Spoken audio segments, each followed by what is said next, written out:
Hey everyone, welcome to It Tastes Different Game Reviews. In this episode, Xenoblade Chronicles 3.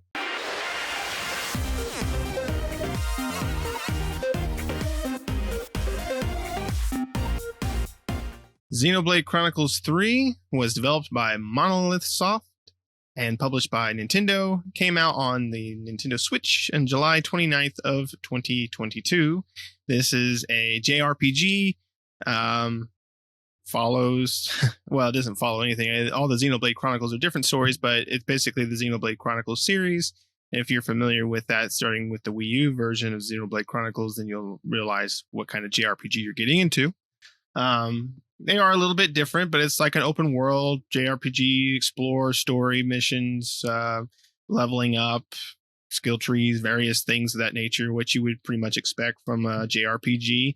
And those JRPG mechanics and various things like weird character models and bizarre stuff like that. It is more anime JRPG type of environment. But we're gonna go around and see what everybody thought of this game. Shane, how about you, buddy? Let's start with you. What did you think of Xenoblade Chronicles 3?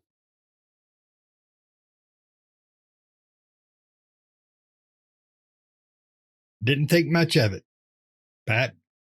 No, it is. It's not my cup of tea. I swear I played the Switch, the Wii U version, and I might be getting it mixed up, but I think it was better. The graphics look bad, even for the Switch. They look bad. The voice acting is terrible. The combat is hit and miss. The arts and stuff you can do can be pretty cool as you build them up and get new ones, blah blah blah. But the main fighting mechanic, your base attack is it's automatic. You don't push anything. You just draw out your weapon and he swings his crap, and then you try to time it with your arts. Unless I miss something, that's pretty junky to me. Characters are nice anime characters, nothing spectacular, but they're well done from what I can tell. The story is interesting. Basically it's just a battle filling this flame clock. I don't know. It's just a really hard game for me to get into. It was really rough. I think mainly because I hate bad voice acting. I am Pat's a graphics snob. I'm a voice acting snob. It's not as bad as Final Fantasy X voice acting, but it's really close to that bad, in my opinion. Some of the characters were much better than others, but most of them were really bad, I thought. I should have flipped it to the Japanese voice actors because it would have probably been much better. But that was my bad. I don't know. I could not get into it. I hope I'm not on the only one on that end, but no, Pat, I like the game. Did you feel my only concern with the game is how they slow roll the combat, and teaching you things, and then it's almost all the way to the end. It pretty much is all the way to the end of chapter 1 before they and you could swap characters, and I'm like, what the, I'm like, why do you keep slow piecemealing this crap out to me? That's my biggest complaint about the game. And I've never played a Xenoblade game until now. So maybe that's how they all did it. I don't know. But that's my biggest complaint. I like JRPGs and I don't mind a lot of stuff. It is pretty much fully voiced to some extent. I do get super annoying with the combat because the same chick says the same things over and over and over. He brought some bigger meat or whatever. I guess, what's his face is swinging bigger meat than you are, because that's what she says every damn time. And I'm so tired of it. But overall it's pretty good. The combat kind of was very, very strange to me when I first got into it. And then, you just kind of have to read and pay attention. Like every ability, some abilities have abilities to do status ailments, that chain off of each other until you can daze an enemy, and you have to pay attention to that. And everything is directional. Like if you want to build up your special art, you have to attack with this attack from behind. And then this attack will attack from the side, and it starts a status ailment where somebody else then comes in and topples the enemy. And then somebody else comes in and dazes the enemy. So it's very much coordinating that in your little team, trying to work that out. And then some of them are just like abilities that you have to use to interrupt another like standard ability. And you got to do it just the right timing so it helps build up that additional art. I forget what the special art's called or whatever, but all your bids are like a class style art, like all your weapons, like one of them, you have to be behind the enemy. If you're behind the enemy and you backstab them, it builds up that other art. And then another one is if you stab them from the side, which starts the status ailment chain, it also builds up the art. And the other one is if you time it just right when the other animation's like going and it hits, it builds in your art. You have 3 of those special arts or 3 arts that then trigger off of a bigger attack. And and the main character you play with, their bigger art is it will do a daze if they're already through the first 2 chains of that status ailment. So, it's got some quirks with the combat that I'm not that I feel combat is super slow in this game. And because the auto attack is so repetitively slow, you're like, and I'm just like, what? It's super slow. And that's my biggest complaint is a super slow combat. Other than that, I think it's pretty decent of an RPG, especially as JRPG. It's lots of story, lots of talking, lots of dialogue, but the combat, there's still quite a bit of combat. This is a Digimon Survive. There's some combat in it, and you're exploring. There's fast travel in it. You have to unlock it a little bit later, but I would prefer to have the game has a lot of exploration. I'd prefer to have a quicker run than just a standard movement from point A to point B, but it's what they've decided to do. Because what I found was that, my brain is like, ooh, shiny. So I go everywhere, and you have to be careful in the first level. You have to be careful in all levels or chapters because there's high level enemies in there and you just can't go that way when you're brand new. So I found that by the time I got to the end of chapter 1, I'd out-leveled pretty much everything in the system that wasn't that level 20 and up. So I'm running back to the main base and everything's like 6 and 7. And here I am 12 or 13. And I'm like, all right, do I fast travel? What if I miss something because I fast travel? So that's part of my OCD in a game like this. But overall, I think it's good. What about you, Nick, man? What do you think about this one? Yeah, I really like this game. It does slow roll the combat. And for quite a while, there's a lot of things that you learn as you progress in the story. And it's kind of odd because most of the time when you think of RPGs, usually it gives you everything at the start, right? It tells you everything that you can do. And maybe it might trickle out some things, but that's maybe during the tutorial section. But then after that, it's like, okay, here's everything you can do. You get it all. But this game is like just, feeds you a little at a time. Even like way out in the story, it still feeds you stuff. You get to, just kind of a spoiler if you don't want to know, but the game teaches you this. But basically, like you get to, like Pat was saying, you get to swap characters. Well, every character has a class. Well, then they teach you about swapping the classes, so you can take on the other classes of the other combatants. Which then, doing so allows you to basically shore up points into that class, which then you can shore up points into other classes that everybody else is. So you can eventually beat everybody. And then as you do so, you put points into it, which also increases the rating of that class for that character that you're putting the points into, and switching up their classes for it. But you had to switch up the class to do so, to put the points into it. And then, you got leveling up. You have, of course, accessories that you can put on your characters. And then as you progress in level, you unlock more slots for that. You also have, this game follows your characters and this thing called the Ouroboros. And basically you can transform into these big mech they almost look like mechs, but they're not quite mechs.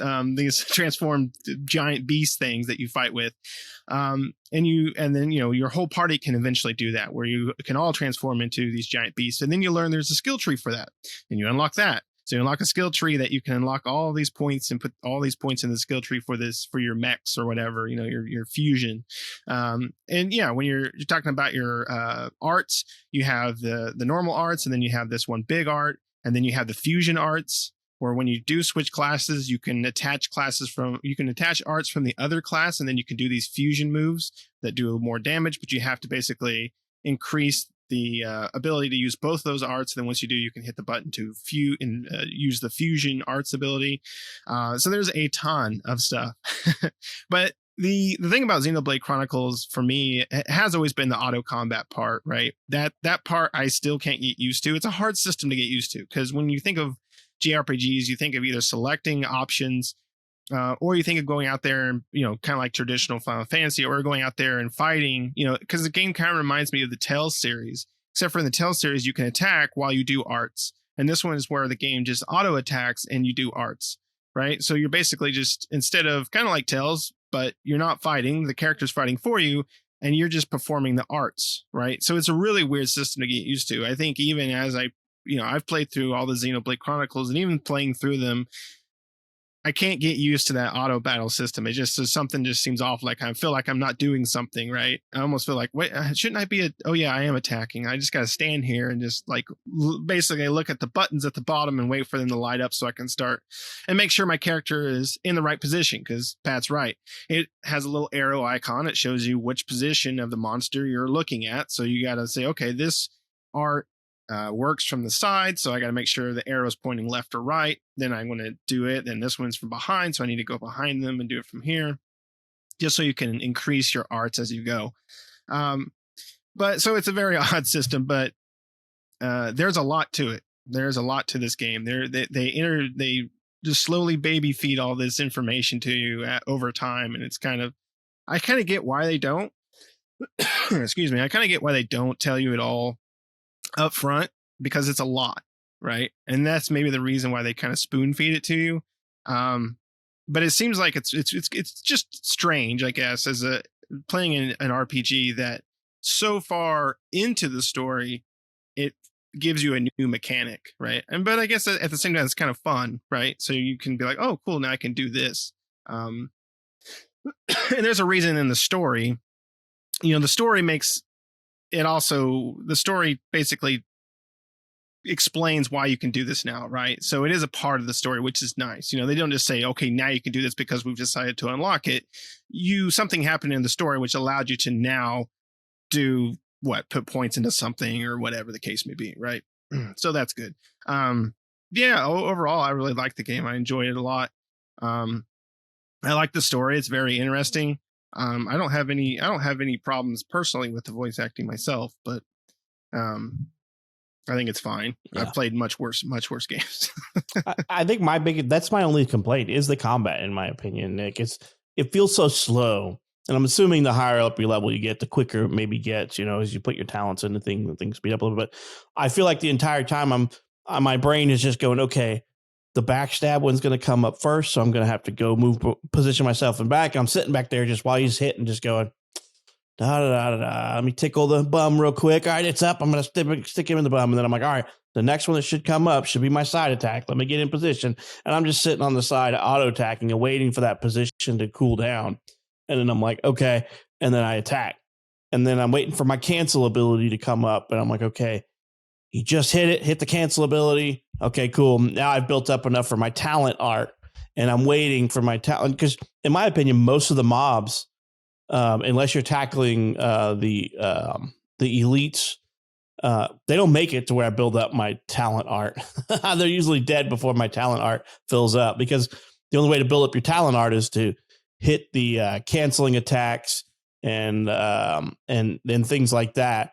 The canceling attacks and the positional attacks in the right space to fill up that talent art, because that talent art doesn't fill up if you just randomly firing off talents. So if you don't pay attention to your talents and you're hitting them from back on a talent that says you need to hit them on the side to start the break, the topple, and the daze chain, then it's never going to fill up. And that's what that character, right? The healer has healing arts, and you have to heal in certain ways and do certain things like that if you want to build up their talent art. So, I mean, it's got a lot of layers to it.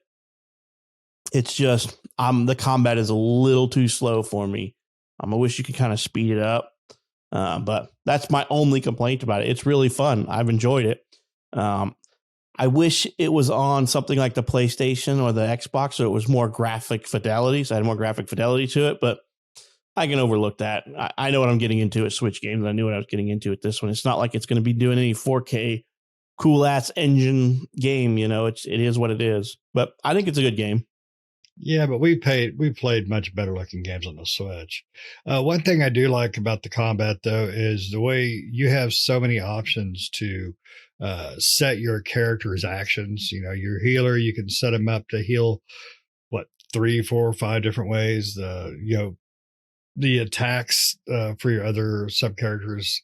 I wish you could carry the talent art over from one battle to the other, because you can't. At least I haven't been able to, and it sucks because you get it so close and you kill the guy. You get it so close, you kill the guy, and I mean it's a handful of times I've got to use it until you get to like you were saying, elites, bosses, things like that, and that just sucks because I like the it's about the best one you can do as far as graphically the way it looks. Like but even the regular arts just kind of like, it's a spin, it's a poke, I don't know.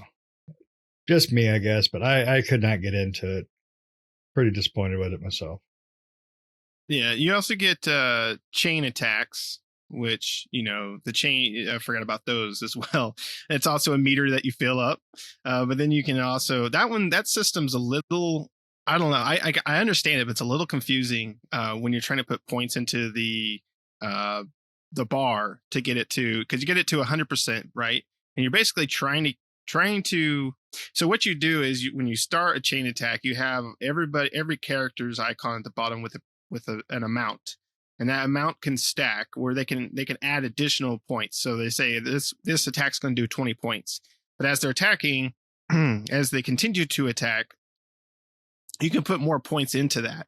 And then so you have this little meter that goes from 0 to 100. And as you do select these chain attacks, you put those points into that meter. And then once it hits 100 or over 100, a character that you've selected at the start, I forgot that part, you select a character and they have a different stat based on what they're going to do, right? So they say this character's going to attack and they're going to make it to where the enemy's attack power is down by 60% and, whatever like that. So then once it gets to 100, they attack. And then once they do, if you do good enough, right, good enough points, I guess, or when you're in your chain, you can bring someone back. So now you can extend that even further and further and further.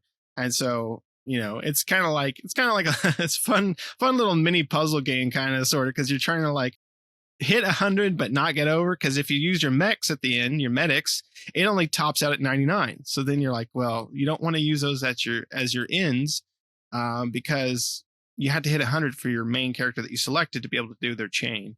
So I don't know, but as you continue to do chain attacks, it also times the amount of damage that a character does when they go off.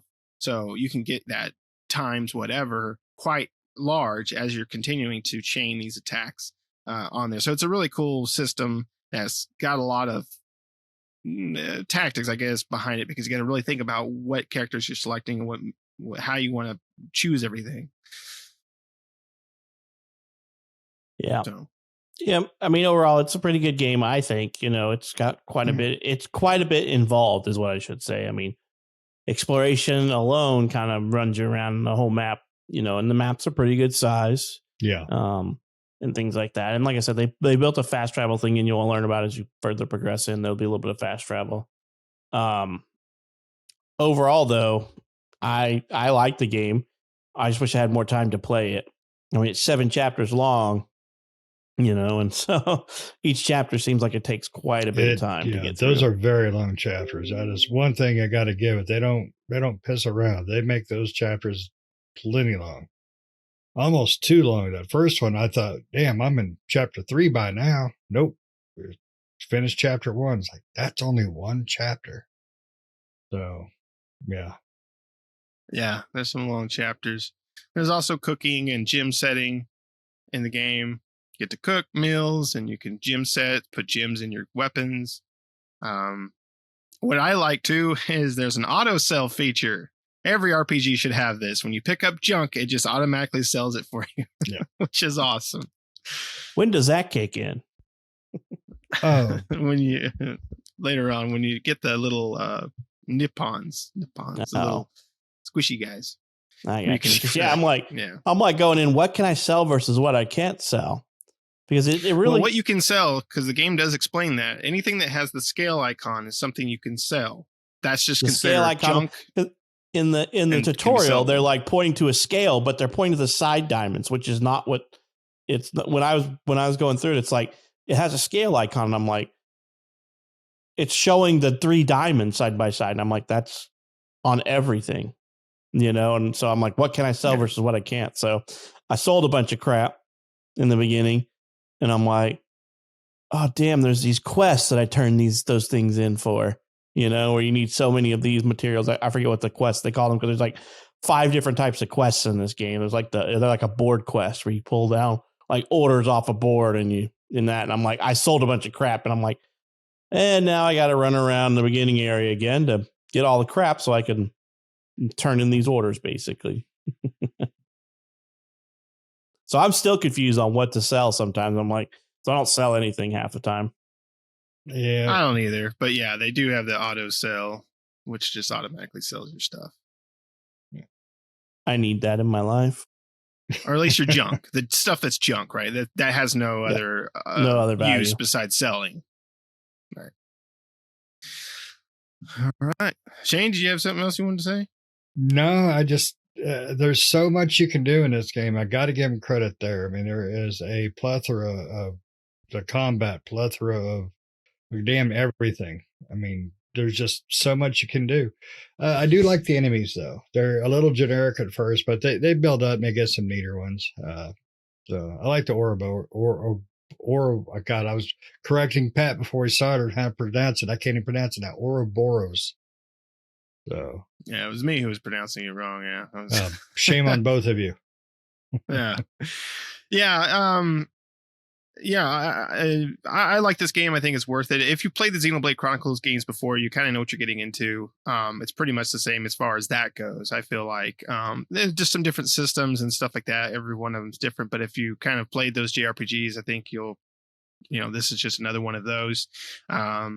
So I think it's definitely worth it. It is a $60 game and it is only on the Switch. So, whatever that's worth. But there is a lot of JRPG here for that $60. So I think you'll get your money's worth as long as you, again, know what you're getting into. If you played one of these before, pick it up. If you haven't played a Xenoblade Chronicles before, maybe, and you don't want to spend $60, you may look at number 2. That one's also on Switch and it's a very good game and it's probably cheaper. Or the original one, you can usually find that at your retro stores, or I think even currently right now you can buy it on the Wii U store until they close it down in March, but you can purchase it off of there and play it. Pat, you got anything else you want to say before we wrap this up? Nope. Just turn off that combat chatter, because I'm tired of hearing Noah Lands wants something a bit meatier. I'm so tired of hearing that over and over and over in the combat. So let me turn that off. Fix that. Yeah, well, mine has really Lance saying, I got something for you. He said that like 10 times in a row one time. I was like, oh my, I got something for you. All I keep hearing is her just saying, Noah, Lance wants something a bit meatier. And I just want to say, I'll give him something a bit meatier if he doesn't shut up. Yeah, well, every JRPG's got to have a pronto character, so just won't shut up and says the same damn thing. Yeah, I mean, that's all the characters. This is their quips during fighting. Yeah, it's repeated way too often and way too much. That is a problem. Probably something they could patch out.